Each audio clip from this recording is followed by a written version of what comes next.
All right, Tristan. Swing one, squared it up really good. Swing two, late, you rolled over it. Okay. Swing three, same thing. So now I'm going to back you up here and we're going to look at a couple things. Because that first swing you took was great. Your one position here is looking good with your elbow, your hands are back. Okay. It'd be nice to see if you could stay inside this pyramid here, this triangle, and not let that head and we can still get our hands back here without our whole body drifting that far back. Okay. But you do a good job of really turning here and staying connected. You're still a little late.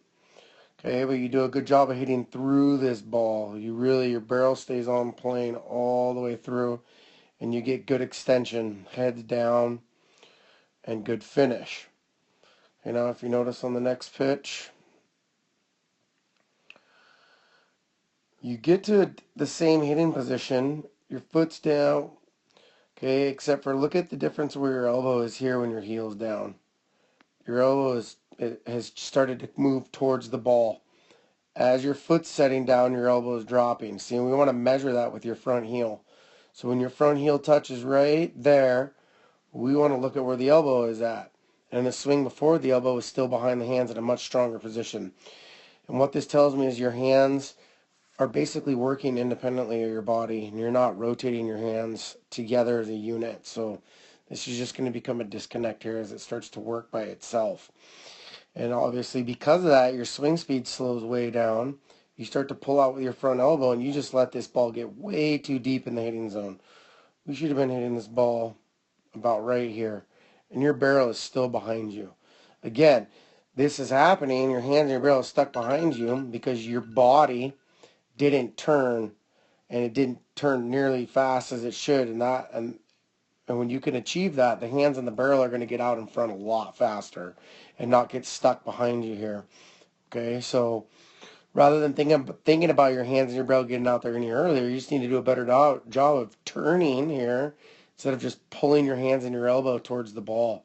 Really, we're going to see the shoelaces back here get more fired. The belly button and that knee are going to get squared up to that pitcher a lot faster than that.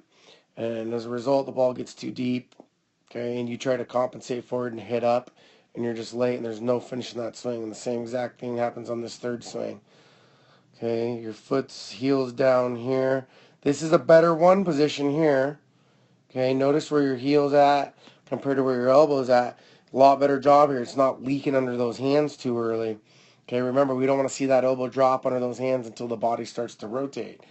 But your timing is pretty late here on this high pitch, and you just didn't get started early enough.